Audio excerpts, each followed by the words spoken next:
Pagi-pagi yang dingin dan indah. Setelah usai mengerjakan solat subuh di Masjidil Haram, meluluskan diri dari kepungan manusia yang berpusu-pusu keluar, aku berjalan laju menuju ke restoran yang dihaskan buat jemaah umrah. Seperti hari-hari sebelumnya, aku akan bersarapan dulu baru naik ke bilik hotel. Penuh piring aku isi roti yang pelbagai rupa. Bentuknya yang menarik buat aku mahu merasa semuanya. Lebih-lebih lagi, ianya percuma. Namun, roti di sini tidaklah manis seperti di negara sendiri. Rasanya agak tawar. Tapi, ada disediakan jam dan butter bagi yang sukakan rasa lemak dan manis. Sementara menanti Alif turun sarapan bersama, sambil-sambil tu, aku leka dengan telefon bimbit. Tiba-tiba, aku disapa oleh seorang wanita yang berpangkat mak-mak. Dia bertanya jika meja aku ini kosong. Bolehkah dia duduk sekali? Sempat aku kerling melihat di sekeliling. Benarlah, semua meja sudah penuh dengan para jemaah yang bersarapan. Aku dengan tak teragak-agak mempersilakan wanita itu duduk makan bersama. Silakan puan, pelawak aku teruja. Aku lagilah seronok kerana ada teman. Tidaklah rasa janggal bersendirian. Wanita itu memperkenalkan dirinya sebagai Kak Leha. Dengan berwajah manis katanya, janganlah berpuan dengannya. Aku senyum mengerti. Jika dilihat cara kami berbual seolah seperti sudah lama kenal. Kak Leha ni rupanya mutawif wanita kepada jemaah yang dibimbingnya dari Kedah. Dia seorang diri hanya mewakili jemaahnya. Dia bertanya kenapa aku makan seorang diri. Aku bagi tahu yang aku sedang menunggu anak lelaki aku turun tapi tak pasti bila. Dia terkejut bila aku kata aku ada anak bujang. Usiknya, apa rahsia aku untuk awet muda? Aku tergelak. Kak Leha ni pun tak kurang cantik juga. Kagum aku melihat perwatakan dirinya. Walaupun usianya sudah melepasi 60 tahun. Dia masih lagi steady, sihat dan cergas. Orangnya putih melepak dan kurus. Kalau tengok dari belakang, macam anak dara you. Sempat juga aku memuji di depannya. Dia tersenyum-senyum malu. Kecantikan yang masih muda, banyak penggodanya. Laksana bunga kembang, banyak kumbang yang datang. Laksana bunga kembang, banyak kumbang yang datang. Pandai kau merayu-rayu, cintamu yang palsu aku tertipu, pujuk rayu merayu.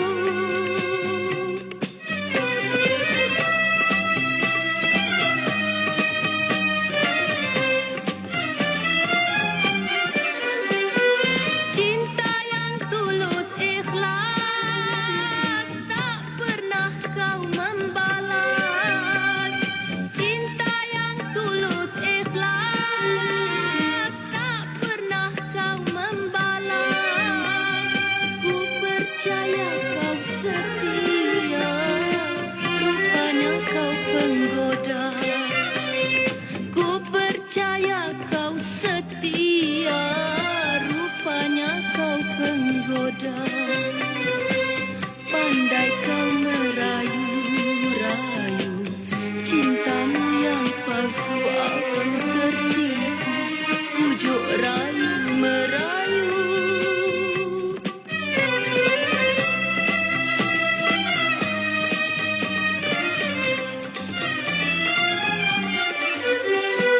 Kecantikan pun hilang, jemu mata memandang. Kecantikan pun hilang, jemu mata memandang. Laksana bunga nan layu, kumbang pun tak mau. Laksana bunga nan layu, kumbang pun tak mau. Kecantikan yang masih muda, banyak penggodanya. Kecantikan yang masih muda, banyak penggodanya. Ketika berbual, aku lebih banyak mendengar cerita dari Kak Leha. Kata Kak Leha, orang kita ni bukannya tak berduit dan tak mahu datang ke Mekah. Tapi kebanyakan mereka ni takut. Takut kalau-kalau diuji ketika berada di sini. Kerana takut dengan bayang-bayang dosa yang telah mereka lakukan. Kerana itu, mereka tidak mahu ke Mekah. Aku mengangguk faham. Ada benarnya juga. Tapi kan, boleh bertaubat dulu, balas aku dengan yakin. Kak Leha menggeleng kepala. Tak semudah itu barangkali. Ya, memang sukar untuk kita menjelaskan perihal dosa seseorang. Apatah lagi untuk meyakinkan mereka atas dosa yang telah mereka lakukan. Sudah diampunkan Tuhan atau tak? Hanya Tuhan saja yang Maha tahu. Yang pasti kebanyakan mereka takut hendak menjejak kaki ke Mekah. Namun, bagi mereka yang sudah bersedia dan reda dengan segala ketentuan pun tidak tahu apa hukuman yang menanti mereka di Mekah. Aku jadi hiba bila Kak Leha berkongsi cerita pernah ada antara jemaah yang dibawanya menerima pelbagai ujian di Mekah. Lalu aku teringat satu peristiwa ketika sedang makan tengah hari. Ada seorang jemaah lelaki menjerit-jerit marah kepada pelayan-pelayan Arab. Nasi lembek macam ni, macam mana nak makan? Orang Melayu tak makan nasi lembek-lembek macam ni. Marah dia. Kelam kabut pelayan-pelayan Arab datang memujuknya dan meredakan suasana. Aku tengok nasi dalam pinggan sendiri. Taklah lembek macam bubur. Nasinya lembut dan melekit, mungkin terlebih air hari ni. Semalam dan hari-hari sebelumnya tak ada masalah. Macam ni pun nak marah-marah ke? Apa dah, bikin kecoh, ketus hatiku. Namun cepat-cepat aku buang perasaan buruk sangka terhadap jemaah tersebut. Ini ujian untuk dia. Kita pula tak tahu lagi bagaimana. Itu peristiwa yang terjadi di depan mata. Aku menarik nafas sedalamnya. Takut mahu membayangkan. Dari cerita pengalaman orang dulu-dulu pun sudah ada. Cukup dijadikan iktibar untuk diri. Allah ingin menguji mereka dan kita juga bila berhadapan dengan situasi itu, kata Kak Leha lagi. Ibadah setiap pada Allah, berhambakan diri padanya. Ibadah suatu penyerahan sepenuhnya jiwa dan raga.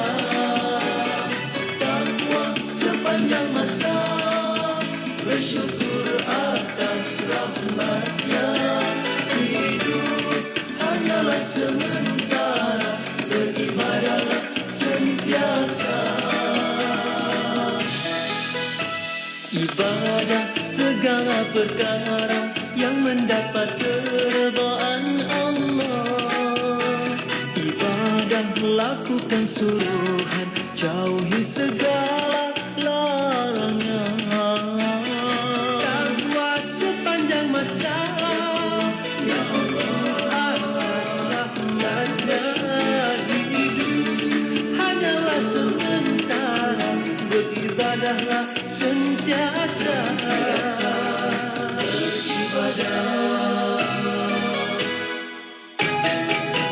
Oh Tuhan, maafkanlah atas kealpaan. Oh Tuhan, berikan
yang mendapat keredaan Allah. Ibadah lakukan suruhan, jauhi segala larangan.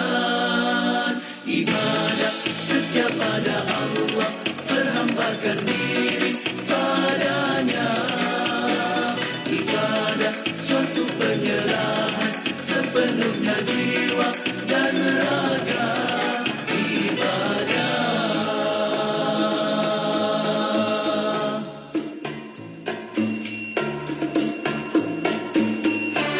Telefon bimbitku berbunyi. Satu mesej dari WhatsApp masuk. Maaf ibu, Alif tak dapat sarapan dengan ibu. Alif nak kena ikut ustaz pergi tengok jemaah.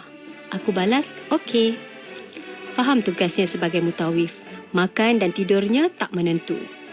Dapat mengerjakan umrah kali pertama di bawah bimbingan anak sendiri pula adalah satu anugerah buat diriku. Terima kasih Allah dengan hadiah ini. Aku tahu tugas seorang mutawif bukannya mudah. Mutawif bukan sekadar membimbing para jemaah sahaja. Malah, mereka kena pikul tugas menjaga jemaah yang tiba-tiba tidak sihat atau diuji dengan dugaan di tanah haram. Ada jemaah yang muda, sihat tubuh badan dan mental. Tapi, bila jejak kaki di Mekah, tiba-tiba jatuh sakit dan ada jadi tak siuman. Meracau tak tentu hala. Ahli keluarga tidak mampu hendak mengawalnya. Jadi, mutawif kena membantu ambil alih jaga agar ahli keluarga yang lain dapat mengerjakan umrah atau haji. Besar tanggungjawab mutawif di sana. Tak semudah yang dilihat. Kekuatan mental dan diri harus ada untuk menjadi seorang mutawif. Kena banyak bersabar dengan kerenah-kerenah jemaah. Itu semua ujian darinya. Aku berdoa dalam hati, semoga Allah permudahkan urusan Alif, para mutawif baik lelaki atau wanita serta para jemaah yang sedang mengerjakan umrah atau haji, dimudahkan segalanya dan lancar perjalanan musafir mereka. Amin. Roti dalam piring masih banyak berbaki. Aku sendiri tak boleh nak habiskan. Aku keluarkan 2 plastik beg kecil. Plastik khas untuk isi sampah sebenarnya. Aku hulur pada Kak Liha satu. Ambillah Kak, roti tu boleh buat bekal dalam bilik. Anak saya ada hal, dia tak dapat sarapan dengan saya. Saya pun tak boleh nak habiskan roti ni. Jemput aku. Dalam hati itulah tamak sangat. Lain kali jangan ambil banyak-banyak. Lega hati bila Kak Liha sudi mengambilnya sebelum dia pergi mengurus jemaah umrahnya. Tidaklah membazir. Ini juga ujian untuk aku. Mudah sangat terpedaya dengan nafsu makan. Mari makan roti, mari makan roti. Rasa enak dari badan sihat. Mari makan roti. Ada roti panjang, ada roti kacang, ada juga roti tali, namanya papa roti. Marilah mari beli roti-roti Maidin, marilah mari beli roti-roti Maidin.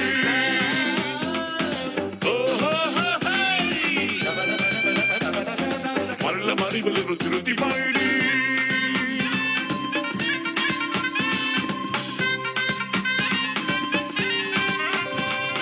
Mari makan roti, mari makan roti.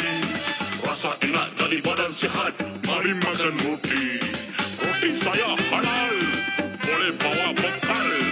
Tepung gedung isteri saya uli, bersih lagi suci. Makanlah roti, makanlah roti, makanlah roti, makanlah roti. Mari makan roti. Roti, roti, siapa boleh roti? Utang boleh, masuk 3.500 boleh. 1.000 roti. Anak-anak jadi lah. Bisa boleh. Same time, no problem.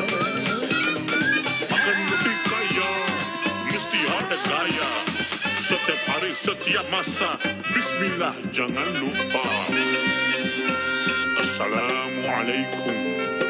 Bye.